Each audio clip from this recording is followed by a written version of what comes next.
One thing that's always been a sore point for the family is the fact that Babe Ruth never got a managerial position. And I think you've kind of touched on this a little bit, but really help us drive it home from your perspective. Why didn't Babe get that shot? Yeah, I think it is lasting resentment from Ruth's outspokenness early on.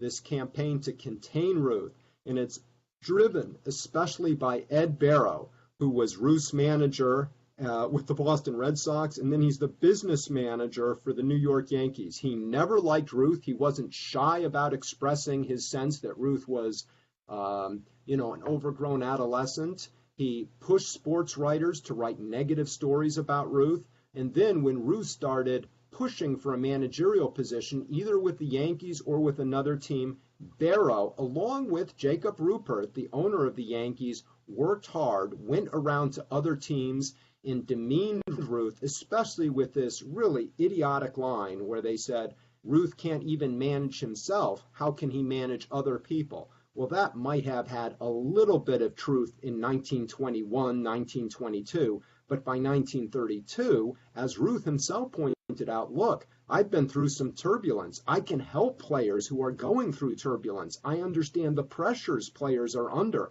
I can help them deal with those pressures. I mean, Ruth had an articulate line about why his turbulent career would help him as a manager. And even most sports writers would acknowledge that he was a guy who understood the game intimately. So I think it was lasting bitterness on the part of Barrow and some others in baseball.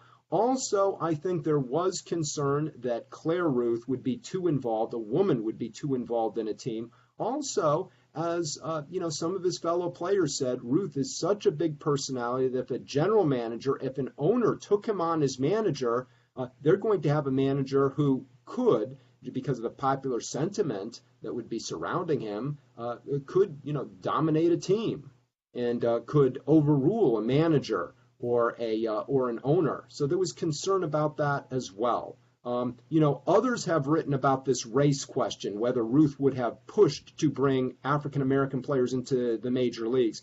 And, that's a big issue by the late 1930s when some teams are considering Ruth. Now, Ruth never, he's always got a reputation for being very good on the race issue, plays Negro League teams, has friends who are black. He supports African American causes in Harlem. He is really, for a guy who's from a semi-southern city, very enlightened on the race issue. He never outspokenly pushes the issue of race. In fact, when he's asked in 1945 by an African-American newspaper whether or not he was for the integration of Major League Baseball, he said no comment. So, he clearly understood baseball didn't want him pushing that issue, and I think he was trying to signal to baseball that he wouldn't as part of this Breaking Babe Ruth campaign. But all of those factors kind of hooked together and deprived him of the opportunity, which I think he would have loved to manage Major League Baseball. Not that he didn't have a good retirement, I think, in a lot of ways. The illness, of course, dragged him down for many, many years.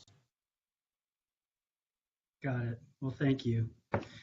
Well, thanks, Ed. I really appreciate the time. Absolutely, Brent. And I appreciate your website, and I appreciate your interest in kind of bringing the real Babe Ruth to light here, because it's amazing. I mean, for such an important guy, the essence of this guy, I think, in a lot of ways, the truth about this guy, not that I've necessarily gotten to the truth, but I think I've exposed some of the lies. Let's put it that way. Well, thank you again, and I appreciate your time. Absolutely. Thank you, Brent.